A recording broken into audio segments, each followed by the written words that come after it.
You committed the worst possible crime. 18-year-old Hannah Elizabeth Graham was a sophomore at the University of Virginia, enjoying a night out with friends at Charlottesville's bustling downtown pedestrian mall. What should have been a typical college evening filled with laughter and drinks turned into a nightmare when Hannah, heavily intoxicated and alone, met a man. Her final words, overheard by a passerby, were a firm, "I'm not getting in the car with you," before she vanished without a trace. Since her disappearance in the early hours of Saturday, September 13th, no one has seen or heard from her. Someone listening today may hold the key to finding Hannah or know someone who does. We implore you, help us bring her home. Before we delve deeper, we extend our heartfelt condolences to the loved ones of Hannah Graham and Morgan Dana Harrington, both victims of the horrifying events that unfolded in this case. Hannah Graham was born in England to John and Sue Graham, the youngest sibling of James. At the age of 5, the family relocated to the United States, settling in the quaint Stratford Landing area of Fairfax County, Virginia, previously known as River Farm, once owned by George Washington. Hannah grew up in a loving family, full of joy and vitality. She was smart, athletic, musically gifted, and a truly wonderful person brimming with life, until her path crossed with Jesse Matthew Jr., after which her world would descend into darkness. In every snapshot of Hannah from her childhood through her teenage years, her radiant smile shines bright. She exuded positivity and enthusiasm, lighting up any room she entered, and to those who knew her, she seemed destined to take the world by storm.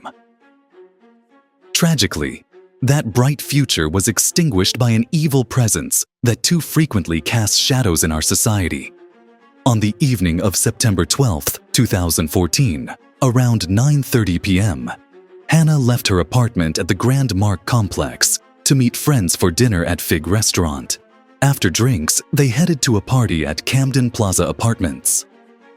Feeling unwell, Hannah decided to leave, despite a friend's offer to walk her home. Instead of returning to her nearby apartment, she walked away from safety toward Tempo Restaurant, several blocks away. Surveillance footage captured her as she meandered past local businesses, seemingly disoriented. At 12:44 a.m. on September 13th, she sent a text to a friend indicating she was lost and not feeling well. Reports suggest that Hannah was quite intoxicated, leading to confusion about her surroundings. Meanwhile, 32-year-old Jesse Matthew, a part-time taxi driver and operating room technician, was also out that night, having drinks at the Lazy Parrot and then bar hopping downtown. Witnesses reported that Matthew had made several unwanted advances toward women throughout the evening. It was only a matter of time before he crossed paths with Hannah. Matthew initially let Hannah pass by without notice, but then decided to follow her. Given Hannah's level of intoxication, her awareness was compromised. A dangerous situation for someone alone. Video footage indicates that Hannah appeared to be wandering aimlessly, and Matthew approached her, putting his arm around her as they walked toward Tempo together. Inside, he bought drinks, although there's conflicting information on whether Hannah was served or if she remained outside. Her last text, "I got stuck down," perplexed her friend and would become the final communication anyone received from her. When Hannah didn't return, her friends reported her missing the following day. Concern for her safety escalated quickly. Hannah was known for being responsible and always keeping others informed. As family and friends desperately sought answers, police initiated a search, bringing in state and federal law enforcement. Hannah's disappearance resonated deeply, reminiscent of other unsolved cases of missing women in the Charlottesville and Albemarle County area, leading to national attention. Detectives worked tirelessly, analyzing surveillance footage to trace Hannah's movements that fateful night. As the community rallied together, a candlelight vigil was held at the University of Virginia, where hundreds gathered to show support for Hannah and her family, embodying the love and compassion she had extended to others. Jesse Matthew Jr., known to some as LJ, faced a turbulent upbringing marked by poverty and bullying. Although he had once earned a full football scholarship to Liberty University, a darker side emerged with accusations of sexual assault against female students. After leaving Liberty, he bounced from job to job, eventually working as a taxi driver, familiar with the area where Hannah disappeared. In a chilling turn, evidence began to surface linking Matthew to Hannah's case. On September 19th, detectives executed a search warrant at his apartment, recovering a cell phone, clothing with DNA evidence, and other items of interest. Notably, Hannah's DNA was found on the passenger side door of Matthew's vehicle, raising alarming questions about their final moments together. As investigators continued their pursuit, Matthew attempted to evade capture, prompting a nationwide manhunt. His family implored him to cooperate with authorities, emphasizing their desire to help find Hannah. John and Sue Graham, Hannah's parents, expressed their profound gratitude for the community's support in the search for their daughter.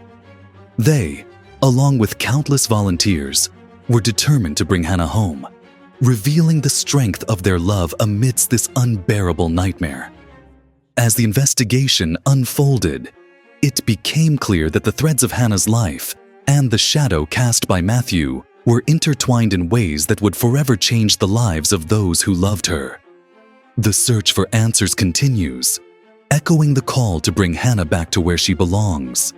Searching for Hannah, and we cannot express enough how grateful we are for your support during this unimaginable time. Your kindness and compassion have given us strength when we needed it most. Hannah is a bright light in our lives, and we are desperate to bring her home. We urge anyone who may have seen her or has any information about her whereabouts to come forward. No detail is too small. Every moment that passes weighs heavily on our hearts, and we cannot rest until she is found. In the days following Hannah's disappearance, the local community came together, united by the desire to help. Vigil after vigil was held, each one filled with candlelight and shared stories of Hannah's kindness and zest for life. People from all walks of life gathered to share memories and show solidarity with Hannah's family. The outpouring of love and support was a testament to the impact she had on those around her. Meanwhile, as the investigation continued, police worked tirelessly, sifting through evidence and interviewing witnesses. They searched the woods, scoured the downtown area, and utilized dogs to track Hannah's scent, all in hopes of uncovering leads. But despite their efforts, the search proved challenging, and the community's fears grew as days turned into weeks with no sign of Hannah. As time passed, authorities focused their attention on Jesse Matthew, the man last seen with Hannah. Investigators uncovered a disturbing past, revealing multiple allegations of sexual misconduct and violence that painted a chilling picture of the man. It was evident that Matthew's history could provide key insights into Hannah's case, and investigators were determined to unearth the truth. The days turned into weeks, and the search for Hannah became increasingly urgent. As the clock ticked, hope began to wane, yet the community held on to the belief that she could still be found. Rallies were organized, posters were plastered throughout Charlottesville, and social media campaigns spread far and wide, all in a desperate attempt to bring awareness to Hannah's plight. On the night of the vigils, the mood was somber yet hopeful. Candles flickered in the hands of those gathered, and their collective prayers echoed into the night, a silent promise that they would not stop searching. The crowd sang songs and shared stories of Hannah, reminding one another of the vibrant young woman who brought joy and light to so many lives. As investigators continued their efforts, they pieced together a timeline of events from that fateful night, revealing the harrowing details of Hannah's last known movements. The fragments of her story painted a tragic picture, a bright young woman whose night out turned into a nightmare, Despite the investigation's challenges, law enforcement remained committed to finding Hannah and seeking justice. As they delved deeper into the evidence, the case against Matthew grew stronger, and the community's resolve to uncover the truth only intensified. The impact of Hannah's disappearance rippled through Charlottesville, leaving no one untouched by the tragedy. In the end, the journey for justice and answers is just beginning, as the memories of Hannah Graham inspire those who knew and loved her to keep fighting for the truth, and for all the victims whose stories deserve to be heard. Hannah's light continues to shine, guiding the way as the community stands united in their quest for closure. They often exhibit traits that can be seen as entirely mundane, which makes them all the more dangerous. Matthew was no exception. He had been known in Charlottesville as a taxi driver, a familiar face, yet his capacity for evil lay hidden behind the mask of normalcy. The complex nature of a serial killer's psychology can often baffle the public. They may have experienced traumas in their formative years, or a combination of biological and environmental factors that contributed to their heinous behavior. In Matthew's case, his background offers little insight into his potential for violence. Experts suggest that childhood abuse, neglect, or an unstable home environment can increase the risk of an individual developing antisocial behaviors. While Matthew's childhood history has not been fully revealed to the public, it is essential to understand that many serial killers often lead seemingly ordinary lives, masking their violent tendencies. The impact of Hannah Graham's and Morgan Harrington's murders extended far beyond their families. The Charlottesville community was shaken to its core. The fear of a predator lurking in the shadows caused many to reevaluate their sense of security. Neighborhood watch groups formed, and university students became increasingly aware of their surroundings, taking precautions that had never before crossed their minds. Law enforcement agencies ramped up efforts to tackle violence against women, advocating for better reporting systems and support services for victims. The case highlighted systemic issues in how sexual assault and violence were reported and handled. Matthew's ability to evade justice for years, despite prior convictions, raised serious questions about the effectiveness of the legal system and the necessity for more stringent measures regarding DNA collection from offenders. In the aftermath of these tragic events, advocates like Gil Harrington have worked tirelessly to push for legislative changes that would enhance the collection of DNA evidence. By expanding the criteria for when DNA must be collected, lawmakers aim to create a more proactive system for tracking and apprehending sexual predators. Their efforts were rewarded when new laws were enacted to require DNA samples from individuals convicted of certain misdemeanors. This reform, though a step in the right direction, is part of a larger ongoing conversation about the need for comprehensive approaches to public safety, sexual violence prevention, and victim support. The legacies of Hannah and Morgan live on through the initiatives and organizations established in their names.